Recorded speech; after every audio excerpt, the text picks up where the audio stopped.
We have Dave Goldman, who's joining us, co-founder of Eliqs. And it's really exciting because we're going to touch on how this beverage making company went from traditional, the mainstream space, and is now starting to transition and dabble into the Web3 world. So amazing to have you on, man. Great that you were just in Salt Lake City. We were able to hit you up and connect. How's it going? Great, man. Super excited to be here. It's such great energy here at the Hacker House in Salt Lake City. Like you said, I moved out here for the winter, had no clue that this was actually going on. And what do you know? This popped up. There's a month of some of the best builders in Solana coming out here. And it's just been awesome to be here to get to connect with people and to bounce ideas off of everyone as we continue to push into the space. Yeah, it's been amazing, especially for us here, being able to like jump on and actually interview people in person. Like it's been really exciting. It's also just funny too, like having some of these technical difficulties for anyone who may have been on it. I think we were quick enough. We had a little messed up intro and I figured we just scrap it and restart over again. So we got it the second time. But to actually get into this, David, I'm curious, like how did Eliqs start? What was the process of this? Because this was definitely not something where it's like, we're going to do beverage making for Web3. This is something that's been built up a decent amount over time. Yeah, absolutely. So Eliqs actually started as my master's thesis in grad school at UCLA's business school, UCLA Anderson. And it was my two co-founders and I, we started working on this project, really having no idea where this was going to take us. I went to business school intending to go back into traditional finance. My summer internship was at Goldman Sachs. Okay. Two co-founders were at totally, consulting and in med device companies. But we started working on the project just with that basic idea of why can't I put my face onto a can of beer? Uh-huh. And we started exploring the space. We learned about the beverage industry, which I don't know how much you know about it. In the United States, the beverage alcohol industry is incredibly complex, and it goes all the way back to the Prohibition era laws, so 1930s. And when you are a manufacturer, you're required to sell through a distributor who's required to sell through a retailer to then sell to the end consumer. And it's just a world that's full of middlemen.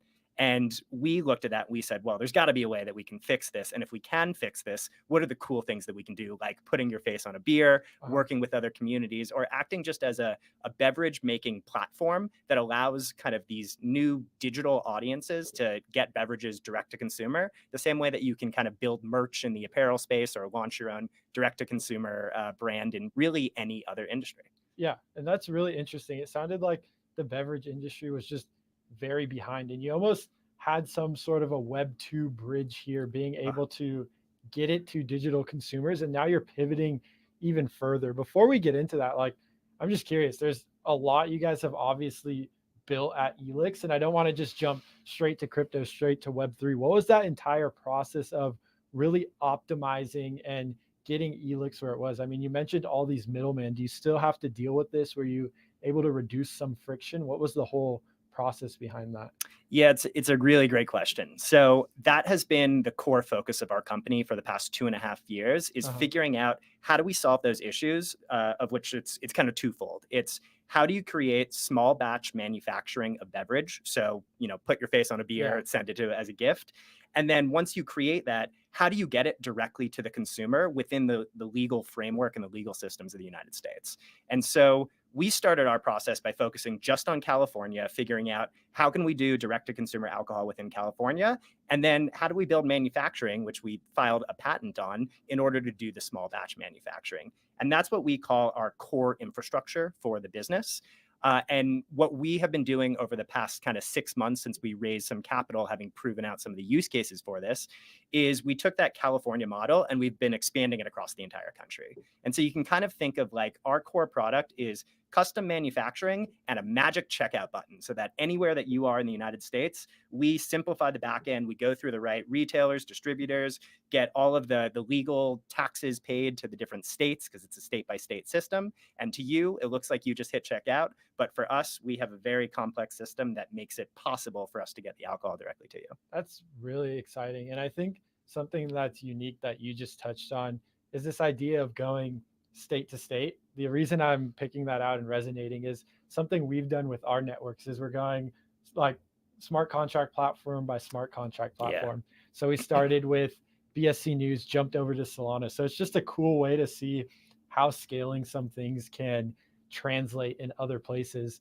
And I like the idea that you touched on, this idea of a magic checkout. And I know I kind of hinted at it right when you jumped in, but what's the entire process? And we're starting to get into this Web3 crypto scene of like, where are you guys at? Have you thought about accepting crypto payments yet? Have you ventured into this space? It seems like there's a lot of layers to it, but what are the thoughts there? It seems to go hand in hand with this idea of a magic checkout, so to speak. Yeah, it's a really interesting question, because not only are we starting to expand on that state by state basis for kind of the back end regulation and taxes, but we're also now thinking about, as the crypto world expands, how do you accept more forms of currency, and how do you work with communities that maybe even have their own token and do it in a legally compliant way?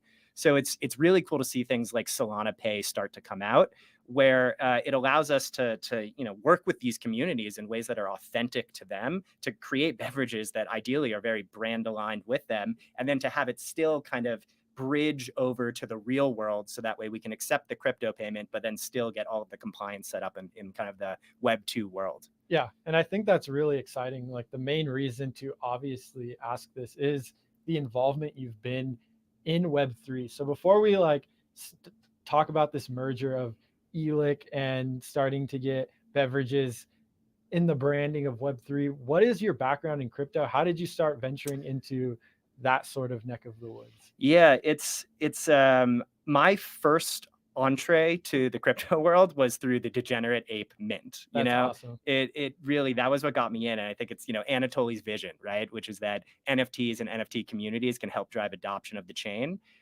Before I went to business school, got involved in the alcohol industry, I was an equity derivatives market maker. And then I worked at a hedge fund in San Francisco. So for me, I came from the traditional finance world. And as soon as I got into Solana with this Degenerate Ape Mint, I just instantly saw all the things that were getting built within DeFi, and just recognized how much more capital efficient the system was, the financial system was going to be, once we started adopting these Web3 crypto native kind of composable layers for building and finance. And so I just got overwhelmingly excited, I guess, about the space, about how people could collaborate in this trustless way within the space. And it's your classic crypto journey of you get in, you get your feet wet, and all of a sudden it like consumes your life. Yeah. This was also, like the pandemic's been going for the past couple of years. And so it was really interesting to see how these online communities have formed. And I just got increasingly more involved with that. And now I'm here at the Hacker House. Yeah, that's really exciting how it all snowballs so quickly. And once you get in, I think a big thing that is just cool is once you really jump in and you decide like, okay, this is sick and I'm going to pursue it, that's when things really start to pick up and you get the ball rolling. Yeah. So now obviously the next logical question is, when was it like, I'm going to do Degen 8 beverages for the Create contest? Is that sort of how it came up? You saw this contest and you're like, oh, there's no better way to do this. What was the jump where you're like, wait a minute, I can bridge part of my business into this industry as well? Yeah. So one of the core concepts behind DeFi is that there are composable layers of building. We've thought about our business as kind of CPG infrastructure, and being able to compose with IP, whether that's your face, whether it's with creators who we've helped launch brands with. And then as soon as I started recognizing what was happening in the Web3 community, it was, how do we compose now with the NFT communities that are emerging? And so when the Degen Ape Create contest came up, it was just the perfect opportunity for us to start testing out this theory. We had already last year, someone who owned a Bored Ape hit us up, and they made a Bored Ape beer, and it was like the most viral post that we had ever seen. So I was kind of aware that this was probably something that was kind of cool, and that was a little one-off. Mm-hmm. But because I'm one of the owners and founders of the company, when I did this, I posted knowing that it could lead to something a lot bigger. And that's exactly kind of what came from it.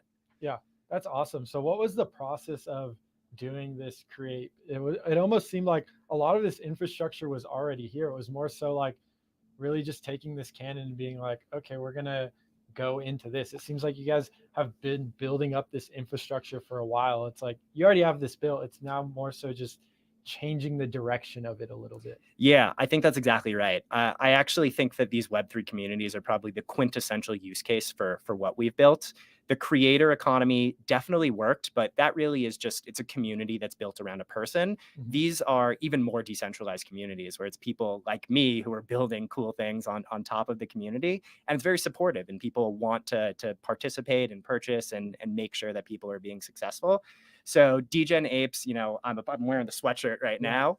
Part of the community, and it's a perfect brand alignment. They're degenerate apes. I have a brewery, and they, you know, they're NFTs that actually have the beers that are in the hat. So it seemed like the right fit. Decided to do it, and honestly, since we've done it, we've had outreach from, you know, pretty much every one of the blue chip Solana communities saying, hey, this is cool, we should talk about doing something also. Yeah, so what's like the next step you guys are thinking about there? Is there any change to the business model, or is it more so like we can just get these people onboarded through things we're already doing? How has it been working with things like DAOs and these projects as opposed to your traditional customers? It's been about the same. Honestly, it's been a little bit easier, That's awesome. which is great. You have somebody who just has complete ownership over the process usually, whereas when we work with creators, we have to talk to a manager and then an agent, and then we have to get them on board. And it's just much more streamlined with these communities. I think it's also because we have direct access to them and we're working with them on Discord. Part of the kind of the Eliqs mission when we started was to rebuild the beverage industry for the digital age. And Web3 is just so clearly that next frontier of what the digital age actually means. And so when we think about that, it's obviously this core infrastructure that we built that can compose with IP and that can build these small batch beverages, new formulations, custom brands for communities. It's also cool projects that like we're even looking at launching right now. So one of the projects that's coming down the pipeline is Barrel DAO, which not officially announced yet, but probably going to announce in the next couple of weeks. And the whole concept behind it is that we can build a decentralized distillery. We can purchase a distillery. Eliqs can help fund this because we have core beverage operations that we need, which is really important when you're looking at these this large capex that have a lot of operating costs associated with them. But over time, we can take these same concepts that have been applied to NFT communities and we can take it one step further. We can bring it to the real world, we can bridge it across, and we can create a decentralized governance of a distillery. Yeah, that's awesome. And what are the thoughts there? I'll push a little bit, but I know we can expect a ton more information coming out on that. And that's definitely something as it develops, Solana News will keep an eye on that because it's just great watching these real world use cases. It's definitely massive to see these develop more and more. But what's the thought behind Barrel DAO? Will people be able to then get actual ownership of this brewery? And then will it be a similar model to Eliqs? Who will be the customers of this? What's sort of the thoughts behind that, if you can elaborate a little bit more? Of course, yeah. So we're thinking of launching this as its own separate brand with a community treasury. It's not one of the things that I've seen happening is that Wave 1 communities were kind of this country club ownership structure where you had the owners and then you had the members, and the members maybe own the NFTs, but all royalties go back to the owners and they're the ones who are doing building. So it's still semi-centralized. We're looking at this as the Wave 2 of communities. So perfect alignment of incentives. There's no royalties that are going to us as creators. It's going to a communal treasury. We're just going to be issued some of the tokens or some of the NFTs that we've launched. So we have a small minority governance, just like the rest of people. And ideally, if we're doing our jobs well, then the community will continue to fund us as kind of the operators of the distillery. But because of our connections within the beverage industry, we can get this thing traditional distribution. We can do exclusive releases for the people who are there, and we can take a lot of the sales and the profits that are coming from the brand, reinvest it back into the community treasury that still has governance, and from there we can see what we can build.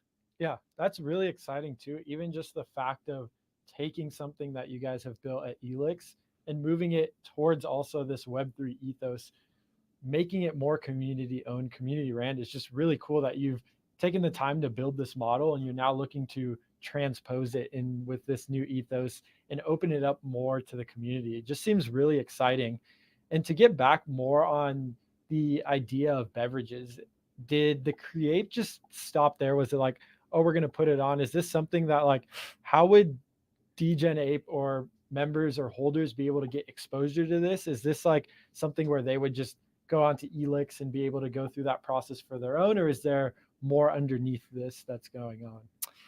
So we started out with just the Creape, but immediately I got hit up by Monolith and some of the people from Metaplex and some of the other folks who run the DAA community. And they said, "This is cool. You're not selling these, are you?" Question mark, because they own the IP. And I said, honestly, I was waiting for you guys to reach out so that way we could figure out a way that we could build this together. I'm not trying to steal the IP from you. And since then, it's been this awesome partnership. So we've got a beer chat on Discord. We're talking pretty constantly. And we just, we brewed a batch of around 1,000 of these beers. And they were featured at the the Seattle Solana Hacker House just last week as kind of like a limited one-off experience. And, without giving too much away, I think that you can expect to see them for sale online over the next couple of months, probably featured at some of the other Degen Ape events that are coming up. If you're going to South by Southwest, you might see them there. But it is absolutely something that's expanding. And as the Degeniverse brand itself grows, it creates new, interesting opportunities for us to continue expanding the brand with them, which is really exciting. Yeah, that's super cool. And just hearing how like it just builds layers on top of it. And I think that's just a great testament of what's building in the ecosystem, what's on Solana, how easy it is to collaborate with projects. I mean, this is something that it seems it doesn't matter the project, whether it's a nitty gritty DeFi protocol or something like you guys are building beverages. It seems like the community is willing to come together and mesh on this idea of composability. 100%. Yeah. So I think that's just super cool to touch on and awesome to poke a little bit further, get some more insight on what's going on, because I've seen these things happening and just been like curious what more there is to it. So hearing all of that and just in general, like starting to wrap things up. I know there's a lot more coming out of Barrel DAO, so I don't know if there's more you want to touch on there, but what is like in general you're excited seeing as you have now entered a lot more actively into the Solana space? Like what are you most stoked for? I think we've kind of touched on this a little bit, but just curious to push that a little bit further as well. I am by far most excited for this Wave 2 community, and it's a DAO, right? And the DAO tooling that's going to come out on Solana. Right now, we've seen a lot of that tooling being built on the Ethereum ecosystem, which is great, and it's great that that exists. But Solana is in desperate need of more folks like the Squads folks who are building in this space and starting to build not just kind of the governance frameworks, but also the tooling from the start of a DAO to the management of it, to being thoughtful around how you do delegation and how you can take something that often starts as a more centralized version of a community or of a brand, and over time becomes more and more decentralized over time, because that's the real power of what we're building is the community and being able to build and govern in the most decentralized way possible. And how has it been coming from a business background now, having this idea of a DAO? How has it been thinking about the structure of these things? It's fascinating, right? I think that this is a nuanced and slightly improved version of the corporation structure that we've had for, I don't know, probably 150 years in the US. And even that has evolved over time. This is just the next layer of that. It's trustless governance. It's decentralized. You don't have a CEO anymore, so I might be out of a job pretty soon. But it's really fascinating to see how org structures change, how the systems and tooling that you need to support those org structures need to be developed pretty much from the ground up in order to support that. And what's going to be most exciting is that once we have those systems in place, learning how DAOs and how organizations are going to collaborate amongst each other in that trustless way, it's going to build this whole new ecosystem of collaboration that we just started to see emerge over the past decade. And that's going to be buoyed by the tools that are being built on Web3. Yeah, I think really just wrapping this up and bringing it together, it's really exciting seeing how you guys took a look and you're like, wow, the beverage industry is kind of outdated, lots of middlemen. You guys spent a couple of years building Eliqs, and now it's like you guys solved that problem. We're able to easily get retail consumers to get things like their face on a beverage. And now it's like, okay, we just removed all this redundancy that took forever. and most people weren't doing it. And now you guys are now propelling it towards this Web3 ethos. And I think it's just amazing how quick you guys have taken something that's innovative, found a bit of a product market fit, and now are just really pushing it super far, coming from something where you're saying how outdated the beverage industry was, and then just pulling it all the way to the front line of innovation. Is super exciting to see on my end. And that Appreciate really that. just wraps it up for me. I don't know if there's anything else you want to tack onto that or close it off, but Dave, it's super cool what you're building, and great to just see it like hear that you're in Utah and be able to talk about these things. And it's just another one of those things where it's like people always talk about this onboarding to the next billion users. These are one of those touch points that'll help bringing in, especially here, like drinking culture is massive just across the world. So it's a massive touch point that'll bridge people over. So I think it's great. I hope so. Yeah. We're really excited to take a lot of this innovation and apply it to a new vertical. Yeah. So excited to have you on. We're definitely going to be keeping up on updates for BarrelDAO. I think that's something super exciting. And then you guys heard here as well, it sounds like in the next coming weeks or months that there will be more information on that. So everyone who is interested in that type of thing and wants to get involved in the community, it sounds like that's a great place to look into. Awesome. Really appreciate you having me on. Yeah, it was great. So